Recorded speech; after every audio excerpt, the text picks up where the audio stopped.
Hello everyone, welcome to my channel Ease Learning. This is Monica and today I will discuss about assessment, test, evaluation, measurement and assessment for learning, as learning and off learning. ये हम concept discuss करेंगे, important है exam point of view से। हम discuss कर रहे हैं UGC net paper education को और एग्जाम में जो पेपर 2 एजुकेशन है उसके लिए तो ये इंपॉर्टेंट टॉपिक है ही, साथ साथ आपका पेपर 1 के लिए भी इंपॉर्टेंट टॉपिक है, जिसमें हम टीचिंग एप्टीट्यूड में आपको ये टर्म्स पता होनी चाहिए कि क्या होती है ये। देखिए असेसमेंट, उस टॉपिक पे जाने से पहले जो आपका बेसिक्स से हम स्टार्ट करेंगे कि बेसिक चीजें क्या हैं, असेसमेंट पे कैसे गए, इवैल्यूएशन पे कैसे गए और जो इम्पोर्टेंट एस्पेक्ट है वो डिस्कस करेंगे इस क्लास में। ठीक है, तो क्लास स्टार्ट करते हैं। देखिए असेसमेंट को डिस्कस करने से पहले जो फर्स्ट कंसेप्ट है that is test, then we have measurement, then we have assessment and then is evaluation. Test, देखिए टेस्ट का नाम क्या है, टेस्ट का नाम तो वही है आपका use of instrument and tools. आप किसी भी तरीके से कोई टेस्ट कर रहे हैं, जो लिखा हुआ है बस उतना ही मीनिंग है इसका।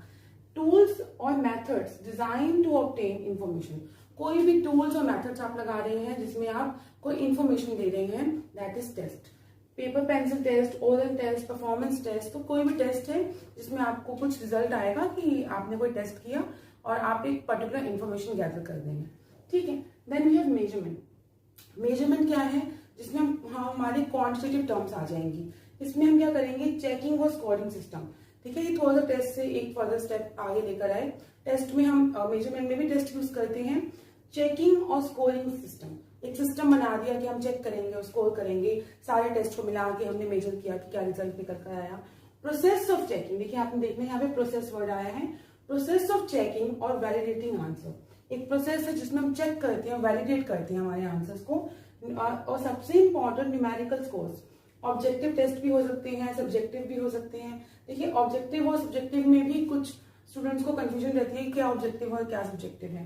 देखिए ऑब्जेक्टिव, जब आपका एक फाइनल रिजल्ट है ऑब्जेक्टिव टेस्ट में, कोई बायसनेस नहीं होती, उसका आंसर या तो ए रहेगा और हर हाल में मान लीजिए आपके पास जो है 4 ऑप्शंस और उसमें आंसर ए है, ABCD, और ABCD ऑप्शन में से ए आंसर है तो उसका आंसर ए ही रहेगा।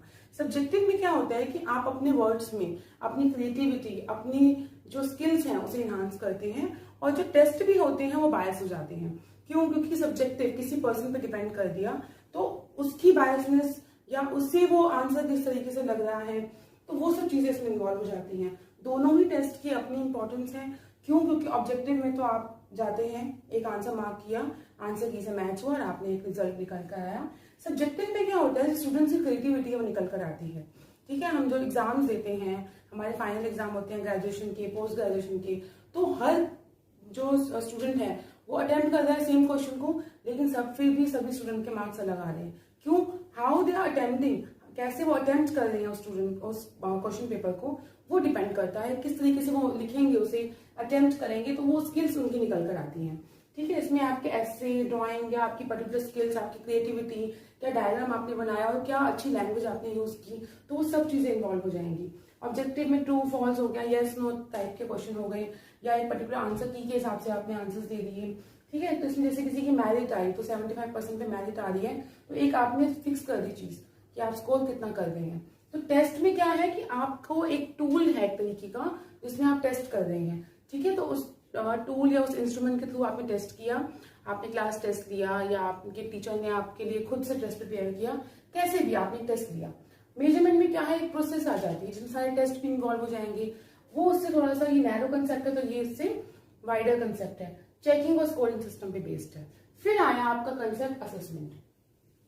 फिर ये कंसेप्ट आया assessment, gathering and organising information और डाटा। इसमें हम डेटा को गैदर करेंगे, ऑर्गेनाइज करेंगे। Gathering evidence of what students know and students learning की बात की जाएगी, क्या वो सीखे और क्या वो सीख रहे हैं इस टाइम पर। दैट मीन्स इसमें आपके एकेडमिक्स भी आएगा, को करिकुलर एक्टिविटीज भी आएंगी, उनकी टोटल जो जिसे कहेंगे ना टोटल चीजों को आप असेस करेंगे। ठीक है, एक स्टूडेंट का एकेडमिक्स कैसा है, वो को करिकुलर एक्टिविटीज में किस तरीके से है, कैसा उसका अपने पीयर ग्रुप के साथ, आपके जो साथ के बच्चे हैं उनके साथ बिहेवियर कैसा है, टीचर्स के साथ कैसा बिहेवियर है, ये सब चीजें इन्वॉल्व हो जाएंगी जिसमें आप टोटल चीजों को ऑर्गेनाइज करेंगे। हम एक एक स्टेप आगे आ रहे हैं। टेस्ट की बात हुई, फिर मेजरमेंट में न्यूमेरिकल न्यूमेरिकल टर्म्स आई, इसमें दोनों आ जाएंगी, क्वांटिटेटिव एंड क्वालिटेटिव। क्वांटिटी की भी बात करेंगे, कितने मार्क्स आ रहे, न्यूमेरिकल टर्म्स की बात करेंगे, और क्वालिटेटिव उसके बिहेवियर को, उसकी स्किल्स की भी बात करेंगे, उसके एटीट्यूड को, उसकी पर्सनालिटी को, सब चीजें इन्वॉल्व हो जाएंगी। ठीक है, तो ये है आपका असेसमेंट। अब हम आते हैं इवैल्यूएशन पे। Giving meaning to the organise data, जो डेटा हमने ऑर्गेनाइज किया था उससे अब आप एक रिजल्ट दे रहे हैं, ये फाइनल एक प्रोडक्ट है, जैसे कि जजमेंट टेक्निक जिसे कहेंगे हम। Whether the student have met और नॉट मेट द ऑब्जेक्टिव, जो इंस्ट्रक्शनल ऑब्जेक्टिव्स दिए थे, क्या स्टूडेंट उस ऑब्जेक्टिव को कंप्लीट कर पाया। पास और फेल से आप आइडिया लगा सकते हैं कि पास हो गए या फेल हो गए, या क्या एक फाइनल रिजल्ट निकल कर आया, एंड रिजल्ट क्या था। ठीक है, तो that is evaluation. Judgement word आपको दिखेगा इसमें। ठीक है, ये सब दोनों चीजें प्रोसेस है, बट दिस इज प्रोडक्ट। एक प्रोसेस को आपने फाइनल प्रोडक्ट तक लेके गए, दैट इज इवैल्यूएशन, आपने उसे इवैल्यूएट किया। तो स्टार्टिंग से हम देखें तो जितना आप बेसिक से चीजें समझेंगे उतनी आपकी कंसेप्ट फॉर्मेशन अच्छी होगी। अब आपको मीनिंग क्लियर होगा कि टेस्ट क्या है, then you know measurement, then we have assessment, and the last we have evaluation. अब आते हैं आज के मेन टॉपिक पे। आपको टॉपिक करवाना था मैंने assessment for learning, of learning and as learning, लेकिन उससे पहले एटलीस्ट आपको पता होना चाहिए कि असेसमेंट क्या है। क्लियर? असेसमेंट फॉर लर्निंग के लिए असेसमेंट ऑफ लर्निंग, जो इसे कहेंगे असेसमेंट कर्व, और एज। ठीक है, अब देखिए जो असेसमेंट फॉर लर्निंग है दैट इज ड्यूरिंग इंस्ट्रक्शंस, और असेसमेंट ऑफ लर्निंग होती है आफ्टर इंस्ट्रक्शंस, और एज होती है सेल्फ असेसमेंट। फॉर लर्निंग की बात करते हैं, फिर ऑफ की करेंगे, और then we will go for the as learning. Assessment, gathering and organising data, जिसमें हम डेटा ऑर्गेनाइज करते हैं, टीचर स्टूडेंट का अच्छा पार्टिसिपेशन रहता है, और एक प्रोसेस है जिसमें हम उसकी को करिकुलर एक्टिविटीज, एकेडमिक्स, सब कुछ चीजों को लेकर चलते हैं, सब कुछ इन्वॉल्व कर लेते हैं। Include both teacher and students, ongoing dialogue and feedback, मतलब ड्यूरिंग इंस्ट्रक्शंस। जैसे आपके फॉर्मेटिव्स आए, देखिए जब CCE आया, कॉन्टिन्यूस एंड कॉम्प्रिहेंसिव इवैल्यूएशन, 2009 में CBSE ने इसे लॉन्च किया था, ये concept CCE, continuous and comprehensive evaluation, कि आप कॉन्टिन्यूसली और कॉम्प्रिहेंसिव तरीके से देखिए क्या आपका रिजल्ट आ रहा है। पहले क्या होता था, जब हम लोग एग्जाम्स देते थे तो एक जो ईयर एंड में एग्जाम हुए और आप पास या फेल हो रहा है, लेकिन धीरे धीरे कंसेप्ट चेंज हुए। फिर क्या हुआ, होने लग गया कि आप पूरे साल कैसा आपका बिहेवियर है, फॉर्मेटिव असेसमेंट होने लग गई। सेमेस्टर सिस्टम आया जिसमें हम स्टूडेंट की प्रोग्रेस को ये नहीं देखेंगे कि एंड रिजल्ट क्या है, मतलब कि उसकी जो पूरे साल का बिहेवियर है, पूरे साल का टेस्ट रिजल्ट है, उसकी जो डेटा हमने ऑर्गेनाइज किया है, उस बेस पे आपकी असेसमेंट होगी। तो ये है ड्यूरिंग इंस्ट्रक्शन, कि जब टीचर इंस्ट्रक्शंस दे रही है तो वो जब फॉर्मेटिव असेसमेंट एक तरीके से जैसे कहेंगे कि ड्यूरिंग इंस्ट्रक्शन जो उसने टेस्ट लिए तो वो भी आपके इन्वॉल्व होंगी। इंस्ट्रक्शन देते वक्त जो चीजें की और एक रिजल्ट निकल कर आता है कि आपने यूनिट 1 की तो यूनिट 1 का टेस्ट लिया, ठीक है, तो फॉर्मेटिव असेसमेंट में आ गया। अब जब आप इंस्ट्रक्शंस दे रहे हैं, इंस्ट्रक्शन मतलब आप टीच कर रहे हैं, आपको एक पर्टिकुलर इन्फॉर्मेशन दे रहे हैं, तो ड्यूरिंग जब वो चल रही है तब उस वक्त जो हम टेस्ट करते हैं, असेसमेंट करते हैं, that is assessment for learning. किस लिए करते हैं? For learning. Include both teacher and student, ongoing dialogue की, ऑनगोइंग मतलब एक प्रोसेस से चल रही है, फॉर्मल तरीके से भी हो सकती है, informal, both the activities you can involve to enhance student motivation, student को मोटिवेट करने के लिए कि अगर मान लीजिए यूनिट्स में आपका फर्स्ट टर्म एग्जाम हो, उसमें रिजल्ट अच्छा नहीं आया, तो उन्हें मोटिवेट कीजिए कि आपके पास सेकंड चांस भी है, सेकंड जो टर्म एग्जाम है उसमें आप अच्छा कर सकते हैं, या आपको पता लग गया, जैसे अब कई बार होता है कि हमने कोई क्लास ली और आपको फील ऐसा होता है कि आपको समझ आ गया, वो समझ आता भी है, लेकिन इस लेवल की आपकी अंडरस्टैंडिंग नहीं हुई कि आप उस एग्जाम के जो क्वेश्चन पेपर है उसके हिसाब से लिख पाए। दैट मीन्स हमने खुद को असेस कर लिया ना, जब आपके पास एक रिजल्ट है, ड्यूरिंग इंस्ट्रक्शन आपको पता लग गया कि कहाँ कमी थी, तो एक मोटिवेशन भी मिल जाता है कि आप बेटर कर सकते हैं। Assessment is interactive with the teacher, ये जो असेसमेंट होती है इसमें टीचर का पूरा रोल रहता है, क्योंकि ड्यूरिंग इंस्ट्रक्शंस है और इंस्ट्रक्शंस कौन देता है? हमें, टीचर। और इसमें जो आपके असेसमेंट यूज होगी दैट इज फॉर्मेटिव असेसमेंट। इस पे क्वेश्चन आ जाता है कि फॉर्मेटिव असेसमेंट फॉर लर्निंग का पार्ट है या ऑफ लर्निंग का, that is for learning. What to do next, बस इसी से समझना है आपने। इसमें टीचर बताता है व्हाट टू डू नेक्स्ट, क्या आगे करना है, क्योंकि ड्यूरिंग इंस्ट्रक्शंस है। तो एक ऑनगोइंग है, फीडबैक इसमें चलता रहेगा साथ साथ, फॉर्मेटिव असेसमेंट है, इंटरेक्टिव है टीचर के साथ पूरा, and what to do next is very very important. इस एक लाइन से आप समझ जाएंगे कि असेसमेंट फॉर लर्निंग क्या है। Next way assessment of learning, after the instructions. सब कुछ हो गया, सारा सिलेबस कवर करवा दिया टीचर ने, सारे इंस्ट्रक्शन जो देनी थी वो दे दी, उसके बाद क्या, और at the end of the result कि आपका जो टास्क है उसका रिजल्ट अब आप लास्ट में देखेंगे। रैंकिंग और ग्रेडिंग सिस्टम आ जाएगा इसमें। आप सब कुछ टीच कर दिया और आपने एक टेस्ट लिया और फाइनल रिजल्ट देखा कि क्या रैंकिंग थी और क्या ग्रेडिंग आपकी आई।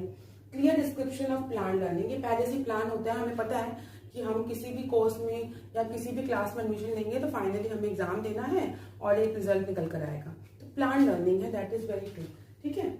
और ट्रांसपेरेंट अप्रोच है कि आपके पास एक फाइनल रिजल्ट है, तभी इसे कहेंगे ट्रांसपेरेंट अप्रोच। इसमें फॉर्मेटिव असेसमेंट है, तो इसमें है आपका समेटिव, समीशन कहते हैं ना, समेटिव फाइनल, एक तरीके से फाइनल समीशन कर दिया, तो उससे आप कर सकते हैं of learning. What to do next था आपका फॉर लर्निंग में, what has been learn to date, मतलब आपने क्या अभी तक सीखा, that is of learning. I hope ये दो चीजें आपको क्लियर हो गई होंगी, during instruction and after instruction. Then we have assessment as learning, as here means self assessment. Self assessment here means कि आप जब खुद को असेस करेंगे, खुद को देखेंगे कि क्या आपने सीखा है। और ऐसा तो नहीं है कि सभी स्टूडेंट्स में ये क्वालिटीज होती हैं कि वो सेल्फ असेसमेंट कर पाए, सभी स्टूडेंट में क्वालिटीज नहीं होती, लेकिन हमारा टीचर्स का ये काम होता है कि उन्हें इस तरीके से बनाएं कि उनमें कॉन्फिडेंस हो, उनकी कॉम्पिटेंसी इंप्रूव हो, तो दैट इज सेल्फ असेसमेंट। कुछ स्टूडेंट ऐसे होते हैं कि जो खुद को बहुत ज्यादा नोटिस करते हैं कि अभी क्या रिजल्ट है मेरा, फॉर्मेटिव्स में कितने मार्क्स हैं और क्लास में कैसा बिहेवियर है, लेकिन सभी स्टूडेंट्स तो ऐसे नहीं होते, तो उनको ऐसा एनवायरमेंट दिया जाता है ताकि वो सेल्फ असेसमेंट की तरफ जाए, ठीक है। Students are their own assessor, student खुद को असेस करते हैं। सेल्फ असेसमेंट, पीयर असेसमेंट, अपने पीयर है मीन्स आपके साथ जो है, चाहे वो पीयर एम्प्लॉयज हो, अब एम्प्लॉयज हो गए ऑर्गेनाइजेशन में, और यहाँ पे आपके पीयर ग्रुप्स, पीयर ग्रुप है मीन्स जो आपके साथ काम कर रहे हैं या आपके साथ स्टूडेंट्स साथ के बच्चे होते हैं। Provide regular and challenging opportunities to student to practise confident, competent and self assessor. तो अब देखिए, जैसे अब लॉकडाउन के टाइम पे स्कूल्स बंद हैं लास्ट 2 ईयर्स से, तो बच्चे सेल्फ असेसमेंट की तरफ नहीं है। क्यों नहीं है? ऑनलाइन क्लासेस हो रही हैं, लेकिन एक स्कूल का फॉर्मल एनवायरनमेंट नहीं है और टीचर्स का भी उस लेवल का इंटरेक्शन नहीं हो पा रहा स्टूडेंट्स के साथ कि वो सेल्फ असेसमेंट की तरफ जाए, ठीक है। तो ये एक एनवायरनमेंट के ऊपर बेस्ड होता है, टीचर ऐसा एनवायरनमेंट क्रिएट करते हैं कि वो सेल्फ असेसर करें, अपने आप को जज भी करें। और जैसे अब रेगुलर क्लासेस कुछ स्टूडेंट्स लेते हैं तो ऑटोमेटिक एक चेंज उनमें आता है और देखते हैं कि अच्छा कुछ अब सीखा है तो वो चेंज आ रहा है, तो वो सेल्फ असेसमेंट की तरफ जाते हैं, ठीक है। तो for learning that is during instructions, of learning is after instructions, as से सेल्फ, आप याद रखना कि सेल्फ असेसमेंट, ठीक है। तो हमने अभी तक सीखा है कि असेसमेंट को सीखने से पहले आप सीखेंगे कि टेस्ट क्या है, मेजरमेंट क्या है, असेसमेंट क्या है और इवैल्यूएशन क्या है। टेस्ट जो नाम है कि हम टेस्ट कर रहे हैं, मेजरमेंट में आपका स्कोरिंग और न्यूमेरिकल टर्म्स इंक्लूड हो जाएंगी। असेसमेंट एक गैदरिंग और ऑर्गेनाइजिंग है, एक प्रोसेस है जिसमें हम सारे डेटा को गैदर और ऑर्गेनाइज करते हैं। इसमें आपकी को करिकुलर एक्टिविटीज और आपके न्यूमेरिकल डेटा की जो फॉर्म है दोनों चीजें इन्वॉल्व होंगी। And evaluation is your decision making, pass और फेल, जजमेंट, प्रोडक्ट ओरिएंटेड, ये सब चीजें हैं। फिर आपका assessment for learning, of learning and as learning. एक इन लर्निंग भी होता है असेसमेंट इन लर्निंग। मैंने अभी मान लीजिए अगर ये लाइव क्लास होती और कोई स्टूडेंट मुझसे कोई क्वेश्चन पुट कर रहा है और मैंने उसका उसी वक्त जवाब दे दिया, that is in learning. Assessment में आपने जब सीखा, ठीक है, लर्निंग के वक्त। तो ड्यूरिंग इंस्ट्रक्शंस, जब आपने इंस्ट्रक्शन दी और फिर आपने फॉर्मेटिव्स ले ली, असेसमेंट कर ली, उसमें आपका टीचर के साथ इंटरेक्टिव रोल रहेगा। रोल ऑफ टीचर की अगर बात करें तो एक बहुत अच्छा इंटरेक्शन रहेगा टीचर का स्टूडेंट के साथ। फॉर्मल भी हो सकता है, इनफॉर्मल भी हो सकता है, और स्टूडेंट को मोटिवेशन मिलता है फॉर्मेटिव्स में, एक चांस भी मिलता है अपने आप को इम्प्रूव करने का। और इसमें इंक्लूड की जाती है formative assessment and what to do next. Assessment of learning is your after instruction, सब कुछ हो गया, आफ्टर इंस्ट्रक्शन फाइनल रिजल्ट निकल कर आया, एंड ऑफ द टास्क जिसमें रैंकिंग देंगे आप, ग्रेडिंग देंगे, मार्क्स देंगे, एक क्लियर डिस्क्रिप्शन होती है और प्लान लर्निंग होती है, वेरी वेरी इंपॉर्टेंट। आपको पता है कि आपके सबमिशन होगा, आपका इंस्ट्रक्शंस के बाद एग्जाम होगा, तो this is plan learning. Transparent approach है, समेटिव्स इंक्लूड होते हैं, व्हाट हैज बीन लर्न्ड, क्या सीख लिया आपने, लर्न क्या सीख लिया। एज में आप सेल्फ असेसमेंट, पीयर असेसमेंट की बात करेंगे।